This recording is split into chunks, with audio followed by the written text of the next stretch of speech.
आज की वीडियो में हम क्लस्टर सैम्पलिंग को स्टडी करेंगे कि क्लस्टर सैम्पलिंग क्या है, कैसे काम करती है।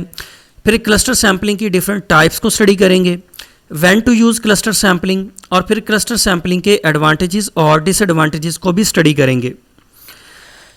क्लस्टर सैम्पलिंग प्रोबेबिलिटी सैम्पलिंग की एक टाइप है।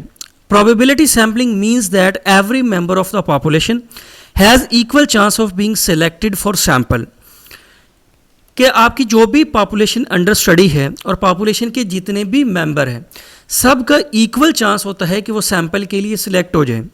ऐसी जो सैम्पलिंग टेक्निक होती है उसे कहते हैं प्रोबेबिलिटी सैम्पलिंग, और क्लस्टर सैम्पलिंग प्रोबेबिलिटी सैम्पलिंग की एक टाइप है।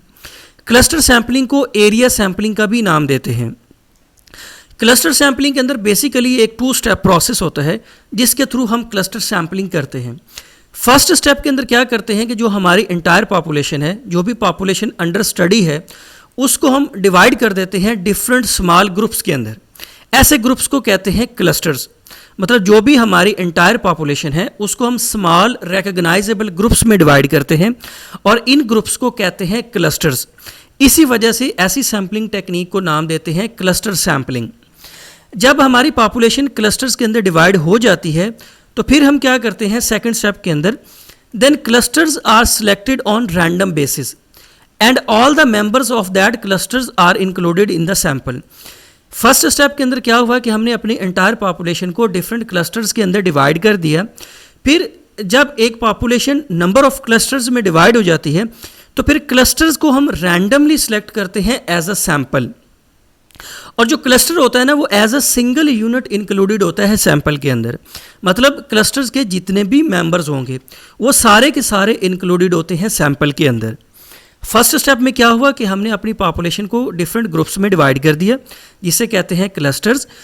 जब हमारी पॉपुलेशन बहुत सारे क्लस्टर्स में डिवाइड होगी तो फिर हम बहुत सारे क्लस्टर्स के अंदर से कुछ क्लस्टर्स को एज अ सैंपल सेलेक्ट करते हैं प्योरली रैंडम बेसिस पे। और जब हमारे क्लस्टर्स रैंडमली सिलेक्ट हो जाते हैं तो फिर उन क्लस्टर्स जो भी हमारे सिलेक्ट हो चुके हैं उनके जितने भी मेंबर्स हैं वो सारे के सारे इंक्लूडेड होते हैं सैंपल के अंदर। तो ऐसी जो सैम्पलिंग टेक्निक होती है ना वो कहलाती है क्लस्टर सैम्पलिंग।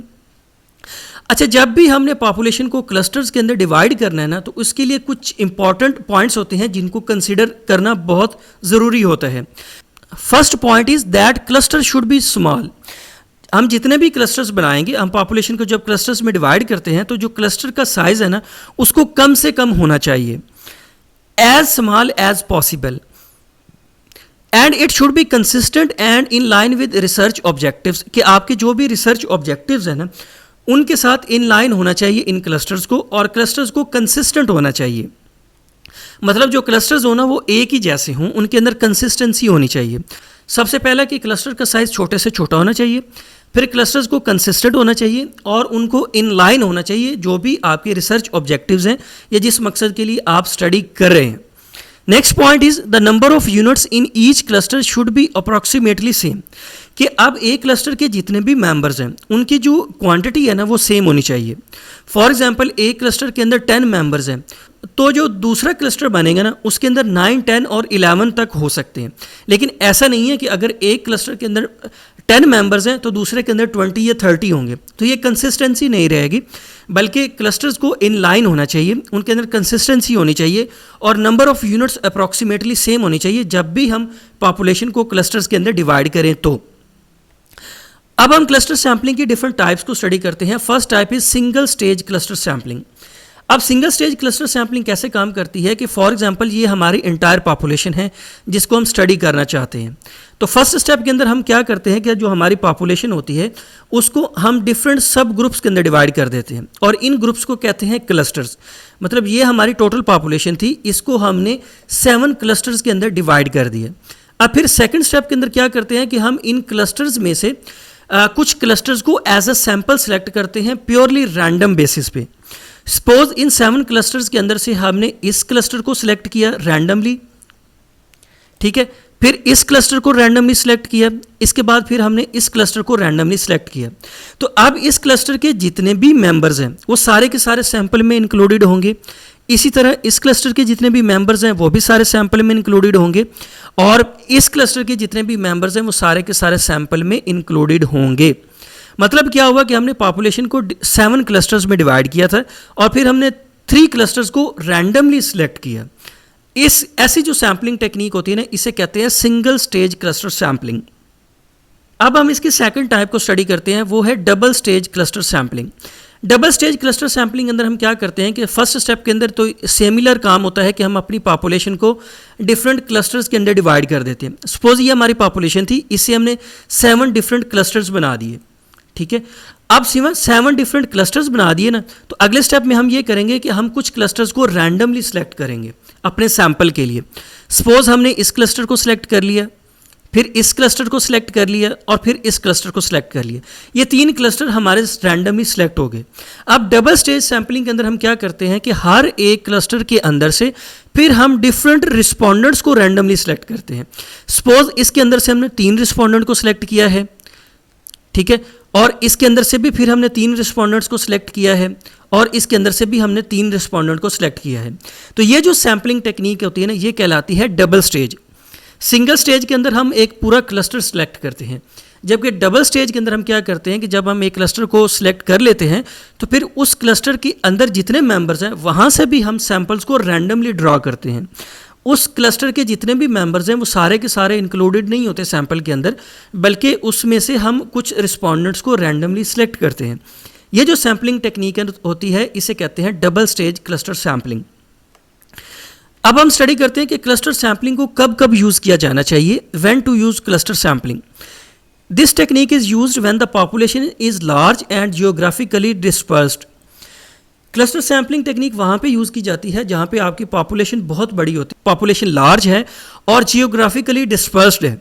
फॉर एग्जांपल आप कंट्री वाइड स्टडी करना चाहते हैं, तो आप कंट्री वाइड आपकी पॉपुलेशन बहुत फैली हुई है, वो जियोग्राफिकली डिस्पर्स्ड है, तो इसमें हम क्या करते हैं कि कंट्री को डिफरेंट क्लस्टर्स में डिवाइड कर देते हैं। अब कंट्री के अंदर बहुत सारे डिस्ट्रिक्ट्स होते हैं, तो हर जो डिस्ट्रिक्ट होता है ना वो एक क्लस्टर बन जाता है। फॉर एग्जांपल एक कंट्री के अंदर 20 डिस्ट्रिक्ट्स हैं, तो इंटायर कंट्री को हमने 20 क्लस्टर्स के अंदर डिवाइड कर दिया। सिंगल स्टेज क्लस्टर सैम्पलिंग के अंदर हम क्या करेंगे, तो हम कुछ क्लस्टर्स को रैंडमली सिलेक्ट कर लेंगे और फिर उस क्लस्टर के जितने भी मेंबर्स होंगे वो सारे के सारे सैंपल में इंक्लूडेड होंगे। जबकि डबल स्टेज सैम्पलिंग अंदर क्या होगा कि एक कंट्री को हमने 20 क्लस्टर्स में डिवाइड किया, फिर कुछ क्लस्टर्स को हम रैंडमली सिलेक्ट करते हैं, फिर जिन क्लस्टर्स को हमने रैंडमली सिलेक्ट कर लिया उसके अंदर से हम रैंडमली रिस्पॉन्डेंट्स को सिलेक्ट करते हैं। इसे कहते हैं डबल स्टेज सैम्पलिंग। तो जब आपकी पॉपुलेशन बड़ी हो और जियोग्राफिकली डिस्पर्स्ड हो, बहुत ज़्यादा पॉपुलेशन हो, एक दूसरे से फासले पे हो, तब हम क्लस्टर सैम्पलिंग को यूज़ करते हैं। अब हम क्लस्टर सैम्पलिंग के एडवांटेजेस और डिसएडवांटेजेस को स्टडी करते हैं। सबसे पहले हम इसके एडवांटेजेस को डिस्कस करते हैं। It ensures data accuracy as there are large samples from clusters. जो क्लस्टर सैम्पलिंग होती है ना, ये डेटा एक्यूरेसी को इंश्योर करती है। वो कैसे इंश्योर करती है कि चूँकि ये लार्ज पॉपुलेशन के लिए यूज़ होती है और जब हम अपनी लार्ज पॉपुलेशन को डिफरेंट क्लस्टर्स के अंदर डिवाइड कर देते हैं तो हर एक क्लस्टर के अंदर जो रिस्पॉन्डेंट्स होते हैं ना उनकी तादाद बहुत ज़्यादा होती है। मतलब यहाँ पे जो हमारे पास सैंपल आता है ना उसका साइज़ बड़ा होता है, तो सैंपल साइज़ जितना बड़ा होता है इतना हमारे पास डेटा ज़्यादा आता है, इतनी ही डेटा के अंदर एक्यूरेसी बढ़ती है। नेक्स्ट है, it is convenient when large population is under study then simple random sampling. जो क्लस्टर सैम्पलिंग है ना, ये वहाँ पे सूटेबल होती है जहाँ पे हमारी पॉपुलेशन बहुत बड़ी होती है, पॉपुलेशन बहुत ज़्यादा है और जियोग्राफिकली डिस्पर्स्ड है, वहाँ पे क्लस्टर सैम्पलिंग सूटेबल होती है देन सिंपल रैंडम सैम्पलिंग।